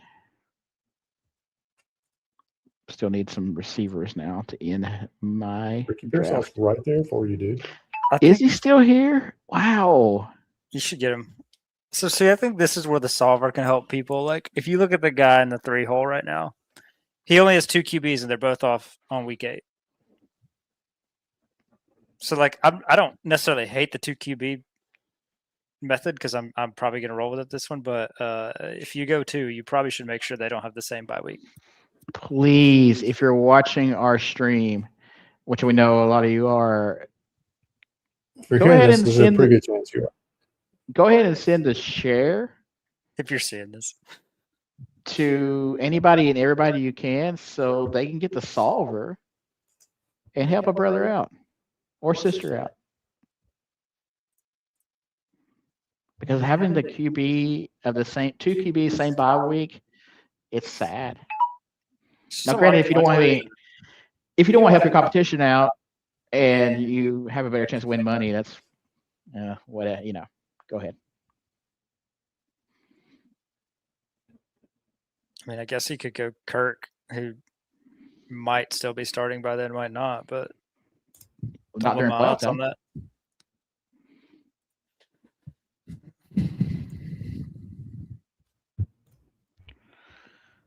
Is this Pearsall guy any good? Not really. Snatch him up.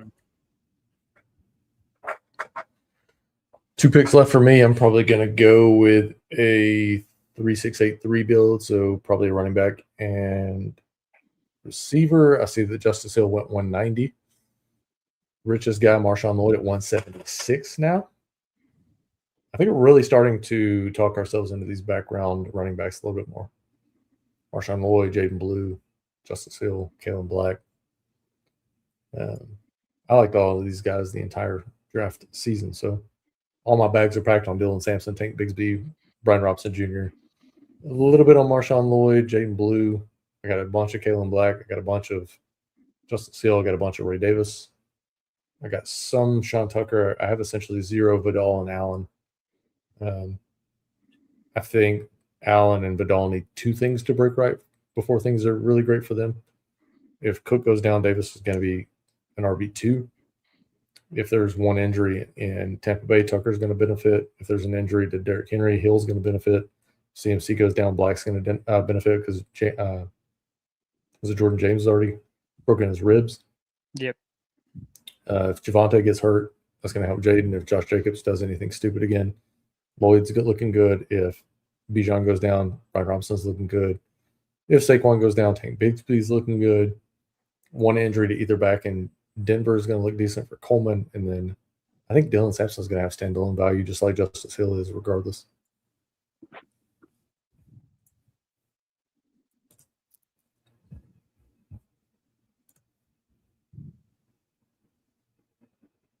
Imagine clicking on a random stream and seeing Mike Robb in the chat room. I think he's been here for every show. Pearsall out for the season. Yeah. Somehow he's still being drafted. Been drafted in every draft that we've done today except for this one. Not this one. Yeah, this is the first one. Yeah, this one might people pay attention. A bunch of Chinese weed farms. I'm intrigued. Been a new thing in the last 7-8 years. I guess what's the difference in Chinese weed versus just the good old American out of the dirt weed?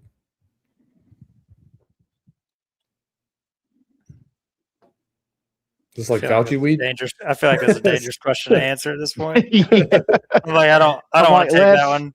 I said, how would you like to answer the question? I am not going to do that. Yeah.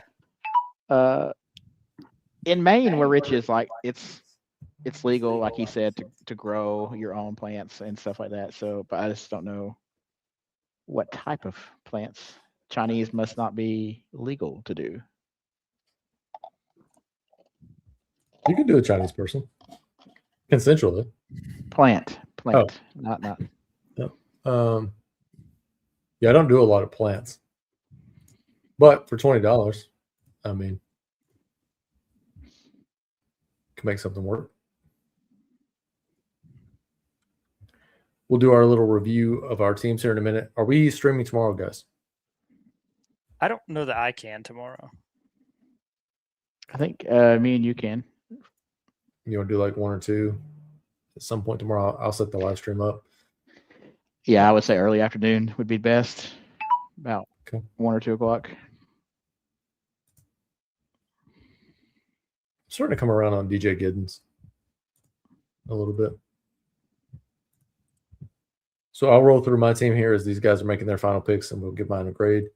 Justin Jefferson, Chase Brown, Devonta Smith, Breece Hall, Christian Watson, Parker Washington, Jalen Hurts, Trevor Lawrence, Kyle Monangai, Matthew Golden, Bill Krosky Merritt, Jaden Higgins, Sammy Darnold, Tajay Spears, Greg Dulcich, Cade Otton, Calvin Ridley, Mike Gesicki, Elijah Surratt, and DJ Giddens. Got everybody stacked up except for Darnold. Wasn't expecting Barner to go 20 picks above ADP. Also wasn't expecting people to reach on Cooper Kupp that late. But I think for a QB3, I think it's fine. I would say throw this one in the bucket with all my other B- teams. I'll give it a B-.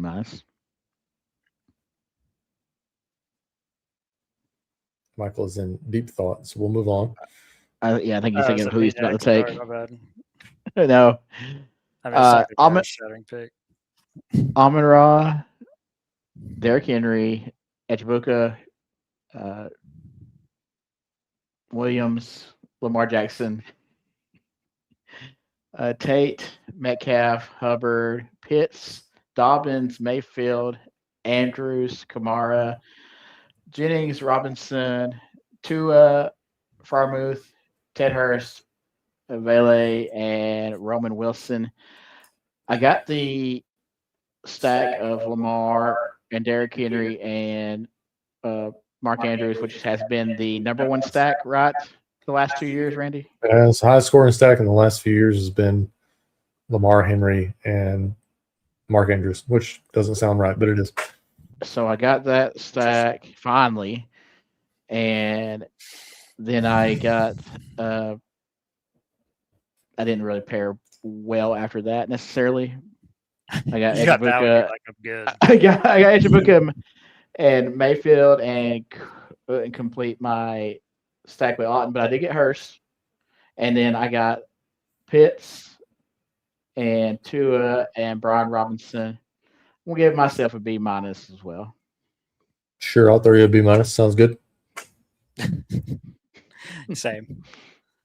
Out of the one spot.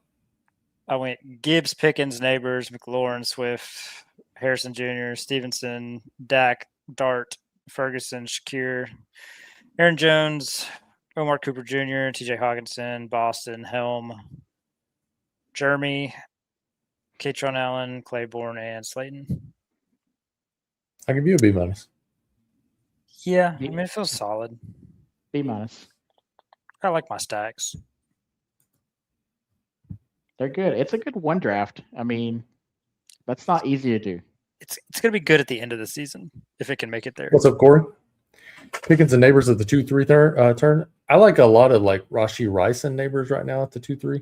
I wanted if you Rice. Start Gibbs, Rashee Rice, and Neighbors. That's a damn solid start in my opinion. I was one pick away from that. Yeah, it's good right there. I like that. Rich is saying that the Chinese national people are moving over and buying up all the land and growing some wheat. I see. That's a different thing, yeah. Yeah, Rice. Yeah, I like Rice a lot. My most owned wide receiver. What's up, Red? You've snuck into the back end of the last two streams that we got. All good teams. Appreciate it. Yeah, absolutely. We're done with this stream. Appreciate you all y'all hanging out with us. Drop a like, drop a comment, give us a follow, turn on the notification bell. We will be going live, Adam and myself, tomorrow for a couple more drafts, and we're going to be doing a ton more live streams throughout the rest of the offseason. Check us out, breakingboardsdfs.com. I'll throw up the QR code on the screen. We have a lot of free ranks, free tools over there you guys can go check out right now. Moving toward DFS season, we're going to be putting out a ton of content for the main slate, a ton of stuff for each one of the showdown slates. Going to be doing a bunch of live streams for the showdown slates. Going to have a Sunday morning show for the main slate as well. So if you guys want a bunch of NFL content, drop us a follow and make sure you're subscribed and all that good stuff. Again, appreciate all of y'all being here. We'll see you guys tomorrow in the next live stream. See you guys.